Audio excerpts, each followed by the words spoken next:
like a boss. I remember dating this girl for many years. Not for many years, for a few months. And we were just fuck buddies. We would see each other a few times a month. And I really didn't have any emotions towards her until she told me one thing that made me like her more. And it was, we will make good kids together. Like, it was almost like she was complimenting our looks, right? She was complimenting the way that we looked. We were like, man, we're hot. We will make some really good motherfucking kids together. And I was like, yeah, no, yeah, I can see that. We were pretty good looking. And I just didn't think about that. And what happened is that over time, I just started thinking about that more often. I just started imagining her having a kid with me. A very eerie thought. Like, very eerie. I'm like, why are these fucking evil thoughts going through my mind? And she said it again a few weeks later, like a month or so. And I was like, yeah, that would be nice. And the idea just came to me. The idea of me being with her, like almost like it hardened, like wax. When it hardens, it just becomes hard. And it became very hard to get that thought out of my head. Eventually, it didn't work out between me and her. But what I'm trying to tell you is that this worked. If you're with a guy, as long as you don't come across as though you're the needy one, and this is true, this comes with a caveat.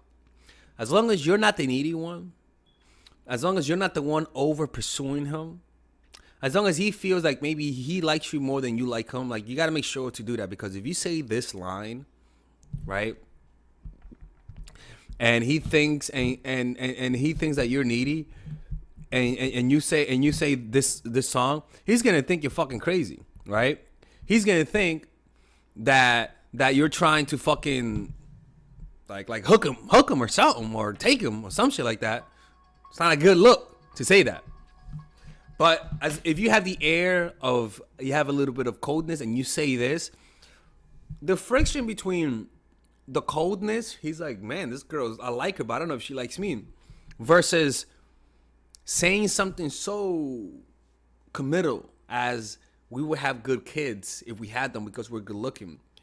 And the fact that it's not a direct statement as though you're saying I want to have a kid with you, you're more indirectly pointing out having a kid with them. It's almost like me saying, don't think of a red elephant. Causes the person to actually start thinking about it. And sometimes they end up thinking about it and falling in love with you. Now, you got to make sure you don't have a few things in your past to make this work. Okay? And I'm going to tell you what those are. One, he can't see you as a slut or a hoe who fucks everything that walks. He can't see you as though you can't have a past of being in porn or in the adult industry. You can't do that, because that destroys the angelic image you're trying to portray to the motherfucker. I mean, to the guy. My fault. So that's one thing. After that, you want to make sure that you dress in more conservative attires. All right? To be honest, the girl that I was talking to, she wasn't conservative at all. She was a fucking lesbian. Right? Which I kind of found out hot, to be honest with you. Man, I feel like me liking that girl because she was kind of lesbian is almost like a gay guy liking straight guys. Right? So that's one thing. So she did that. She didn't dress conservatively. So you don't have to dress conservatively, to be honest with you. But dressing conservatively makes a guy think of you as a long-term partner, compared to dressing more out there, letting them big tig old ditties hang around, right? Dress more conservatively, he's gonna see you as more of a wifey material. The other thing is that come across as though you're more weak than you really are. If you're really successful, hide it.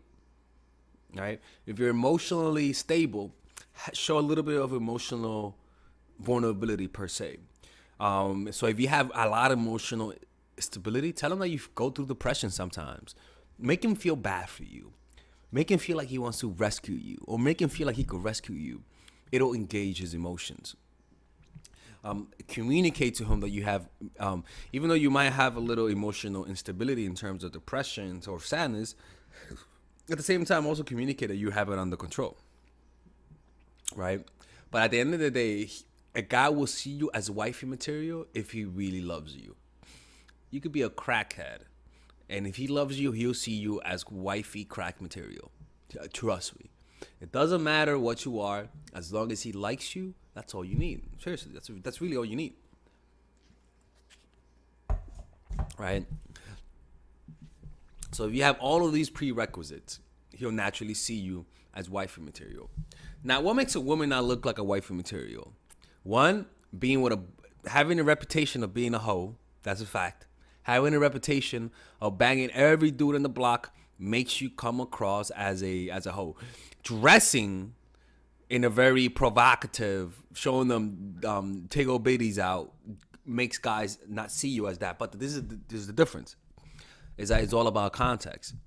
Because if everyone in your hood dresses in mini skirts and you wear a mini skirt, that's not going to hurt your chances because everybody dresses like that. It's all about how conservative are you relative to everyone around you. So if all the girls wear dresses that come up all the way here, then you wear a dress that comes all the way here, right? But if you're in a neighborhood that all the girls wear the dresses all the way here and you wear all the way here because in your hood, that's like relatively low. But if a guy comes from an area where most women just cover everything up, he's gonna think the whole neighborhood is a bunch of hoes, right? He's gonna say, man, this is a neighborhood full of hoes, right? But it's all relative. So sometimes you could do it right, but because the guy comes from a different culture that's way more conservative, he might see you as way too extreme, right? But at the end of the day, it's all about how much he loves you. And that's a fact. If he loves you a lot, he's going to see you as wifey material. If he loves you a lot, even if you're an escort, he's going to want to love you. But the truth is that a lot of the times when you have a guy being with a woman who's completely broken, right? Like she has 10 kids and for some reason he loves her, right? I'm not kidding. It is a burden. That's a fact. A lot of the times it's because maybe his mom or dad, or maybe he knew somebody who you remind them of them. And it's kind of like if you have a single mom, if you were raised by a single mom and she suffered a lot, you're naturally going to be attracted to women who are broken, who have a lot of shit going on in their lives. And the reason why is because they remind you of your parents. And you kind of like you've been imprinted to love somebody who's broken. And so now whenever you meet somebody who's broken, you love them because that's that was imprinted in you as a child, right? So that's the kind of stuff that happens. All right, ladies. So finally, I have released my second course for women, which is natural chemistry. This course is a 5-week course. 5-week course where every week you're going to get a new set of videos based on specific issues. This course is all about how to create and maintain the attraction in any man. This will help you create love. This will help you deepen the love with your man. This is not about manipulation. This is not about playing games. This is genuine, natural chemistry. No more short-term partners. No more being fooled. Why? Because I will reveal to you not only how to create attraction in the first week, but also how to understand male nature, how to understand their tricks, how to prevent from being too attached, signs that he's the wrong guy, signs that he's a narcissist, signs that he's a mama's boy, signs that he's an emotionally available guy, emotionally unavailable guy.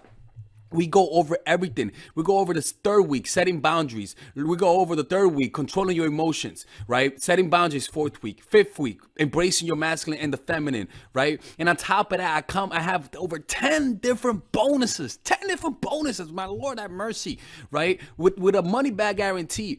The bonus are: 1, the natural chemistry, over 10 hours of content, right? The breakup formula, how to deal with a breakup, right? The connecting with your man, right? Establishing a life of abundance, social mastery, understanding your dark side, the goal setting seminar, which is about how to set and achieve goals, practical mastery that will teach you how to master anything, the laws of human nature. I have a book club for the laws of human nature with over 4 hours of content, right?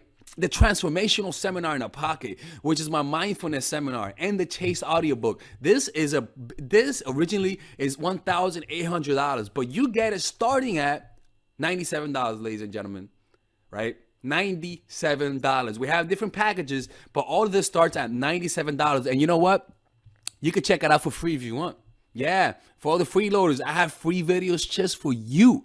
Free videos, all right? So you could just check it out for free and then you could get out. Nothing wrong with that, all right? So, and on top of that, it comes with a 30-day money-back guarantee. No questions asked. That's right. No questions asked. I don't mind. I just want you guys to check it out because I know when you take one look, you're going to want to buy it. I can promise you. Just like my other course, the psychological game of attraction, it was a hit. You're going to love this one.